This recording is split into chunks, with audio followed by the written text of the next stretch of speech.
नमस्कार दोस्तों, निजडंका में आप सभी का स्वागत है। राहुल गांधी भारत जोड़ो यात्रा निकाल रहे हैं। यह यात्रा अब महाराष्ट्र पहुंच चुकी है। इस यात्रा के बारे में तमाम बातें कही जा रही हैं, जैसे कि यह यात्रा देश में लोगों को जोड़ने के लिए निकाल रही है। कुल मिलाकर कहा जाए तो कांग्रेस अपनी खोई हुई जमीन को हासिल करने के लिए यह यात्रा निकाल रही है। कांग्रेस देश की सबसे पुरानी पार्टी है। इस तरह देखा जाए तो यह कह सकते हैं कि कांग्रेस भारत के लोगों की भावनाओं को अच्छी तरह समझती है। इतना नहीं, उनके रहन सहन में कोई भेदभाव नहीं करती, धर्म के आधार पर भी भेदभाव नहीं करती है। यह भारत की जनता कांग्रेस से अपेक्षा करती है। पर ऐसा होता है क्या? लोगों का कहना है कि कांग्रेस भले ही देश की पुरानी पार्टी हो, लेकिन उसने कभी जनभावना की कद्र नहीं की। कांग्रेस शुरू से ही भारतीयों के साथ भेदभाव करती है, जो अब तक जारी है। वह एक विशेष समुदाय के लिए काम करती है और उनके पक्ष में कई फैसले भी दिए हैं। भारत के बहुसंख्यक लोगों को हमेशा नीचा दिखाने की कोशिश की गई।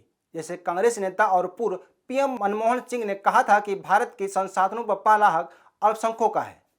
यह बयान उन्होंने 2006 में दिया था। यह भारत के बहुसंख्यक लोगों को नकारने का एकमात्र नमूना था।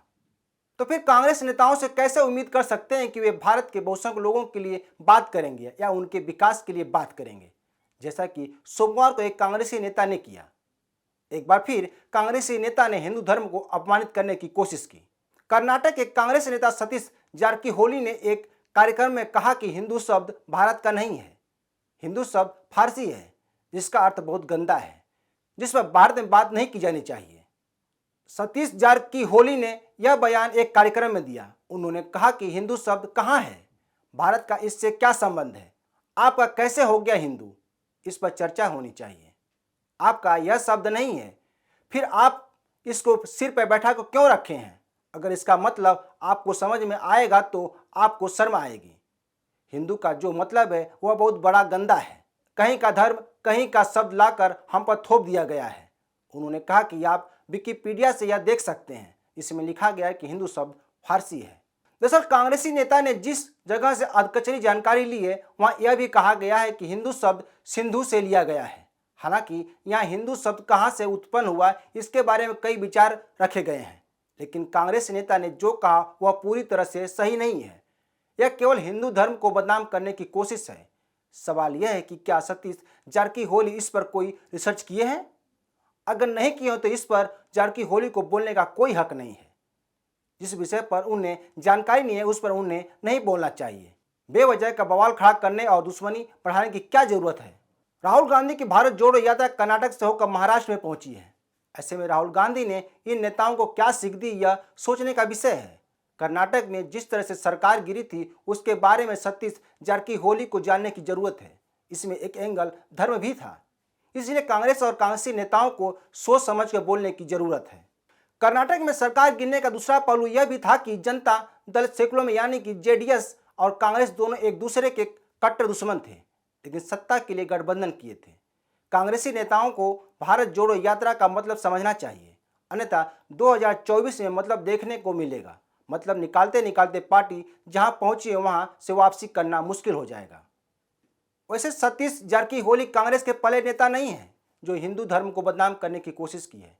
इससे पहले भी कई नेताओं ने मुस्लिम प्रेम और हिंदू फोबिया की वजह से कांग्रेस की नाव डुबोते रहे हैं। यही वजह है कि आज कांग्रेस की कुछ ही राज्यों में है। हाल ही में पूर्व केंद्रीय मंत्री सूरज पाटिल ने भी एक विवादित बयान दिया था।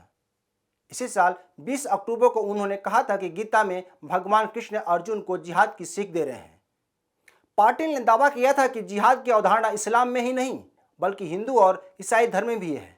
उन्होंने कहा था कि जब सही इरादों से कोई नहीं समझता तो यह अवधारणा सामने आई कि बल का प्रयोग किया जा सकता है।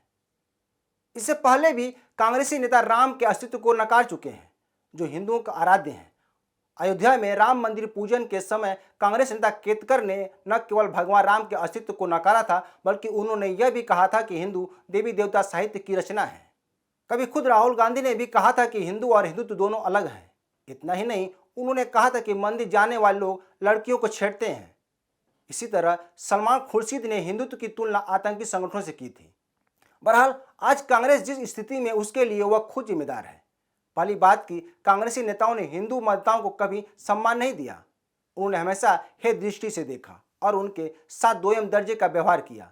इसका जीता जागता उदाहरण कांग्रेसी नेताओं का हिंदू विरोधी बयान है। सतीश जाकरी, होली जैसे न जाने कितने कांग्रेसी नेता हैं जो समय समय पर हिंदू धर्म को नीचा दिखाते रहते हैं। कुल मिलाकर कहा जाए तो कांग्रेसी हिंदू फोबिया और मोदी फोबिया से निकल नहीं पा रहे हैं। तो दोस्तों, आज के लिए बस इतना ही। यह वीडियो अच्छी लगे तो शेयर, लाइक और कमेंट जरूर करें। ताज़ा खबरों के लिए न्यूज़ जंका ऐप को डाउनलोड करें, हमारे यूट्यूब चैनल को सब्सक्राइब करें। धन्यवाद।